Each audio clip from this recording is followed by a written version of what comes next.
Ош шаарынын номер 121 дарегиндеги курулуп жаткан үй коронавирус илдетине байланыштуу 2 айга кечиктирилди. Учурда курулуш иштери жүрүп жатат. Аны бүткөрүү жылы 2021 жылдын 15 январына пландалган болчу. Пандемияга байланыштуу курулуш иши жылып март айында берилет. Эскерте кетсек, бул турак үйлөр Ош шаарынын өзүнүн ички каражатынын программасынын эсебинен курулуп жатат. Биздин муниципалдык ушул ипотекалык турак жайларды куруу ишканасы боюнча атайын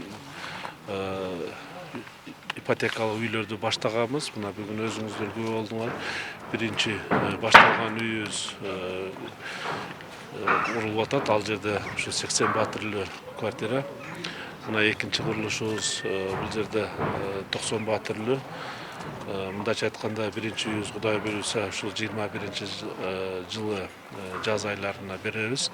Бир 2 ай мына өзгөчө абал мезгилинде, карантиндик мезгилде ушу иш токтоп калууна байланыштуу ушу мөөнөтүнөн бир 2 ай кеч калып кетип атышат. Бирок ал эми экинчи курулуш иши 2022 жылдын март айында бүткөрүлөт. Курулуш тездик менен жүрүп, графиктен алдыга кеткендиктен 1 жыл мурда тапшыруу пландалып жатат. Экинчи ипотекалык негизде курулуп жаткан үйдүн алдында поликлиника да курулган. Ал эми үчүнчү үй пландалууда. Поликлиника каралган, мына өзүңөр көргөндөй биринчи этажы поликлиника болот. Бул поликлиникага кирүү жол ходдору эки жактан, эки капталынан жашоочулар менен мешайт этпейт, жашоочуларга тоскоолдук көргөзбөйт. Анан сырткары автоунаа токтоочу жайлар.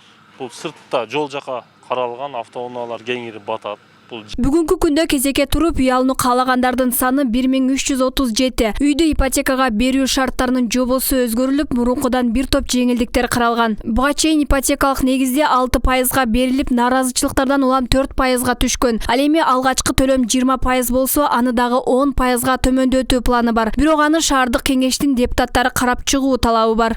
Жобосу өзгөрүп атат. Мурункудан бир топ жеңилдиктер болот. Биринчи жеңилдик бул пайызы, экинчи жеңилдик биринчи төлөмү. Үчүнчү жеңилдик демек муниципалдык мамлекеттик кызматкерлерге квота берүү маселеси. Демек 3 багытта жарандарыбызга жеңилдетүү иши жүргүзүлөт.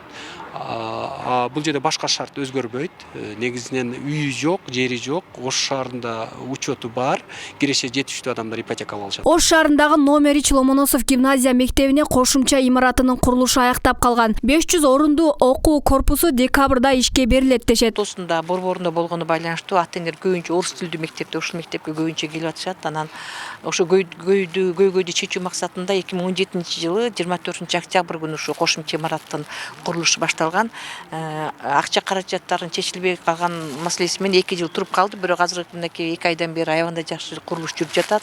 Мына 1 декабрга биздин мэрибиз келип өткөндө дагы тез топтоп ушул утуп алган подрядчиктер менен сүйлөшүп 1 декабрь күнкү ишке берилүү алдында турат. Мындан башка 2015 жылы курулуп башталган Курманжан Датка 275 орундуу мектептин курулушу жүрүп жатат. Республикалык бюджеттен каржыланган. Сметалык баасы 66 миллион болгон. Дагы 16 миллион акча каражаты болсо толук бүткөрүлүп ишке берилет. Алмагүл Эркебай кызы, Мирзат Нуманов, 7 канал, Ош.